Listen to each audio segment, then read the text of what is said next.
One of our biggest issues with the trucks that we have nowadays is corrosion.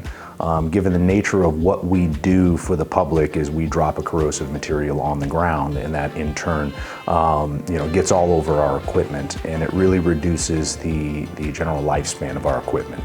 We like to try and make our equipment last as long as possible, but when some of this corrosion starts to eat away at the vehicles, they just can't function anymore. Things like the brake lines behind there, or the air lines, or the brake controller valves, that can get caked over, which are extremely important to the vehicle, and we want to make sure that they're in proper working order. In order to combat that, we need to wash our trucks. So wash bays at each of our areas would be outrageously expensive, and the ways we came up with to get around that was to have a mobile wash station, and a method of helping to preserve some of our equipment out there. Public image is extremely important to us. The lifespan of our equipment is more important. So yes, it would be somebody's primary job to circle around in a designated area and do nothing but maintain vehicles as a primary function of their job. It's got a 500-gallon water tank capacity on there.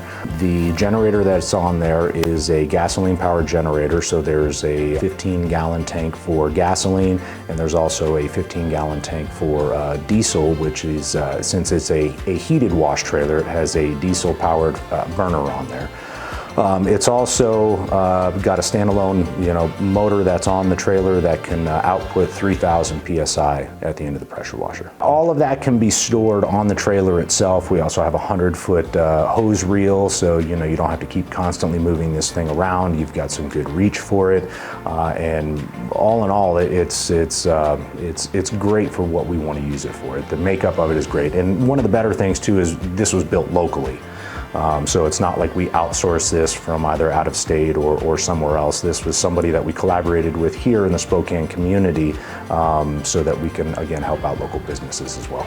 We're approaching the winter season, which is going to be prime time to go out there and see how this works in real life.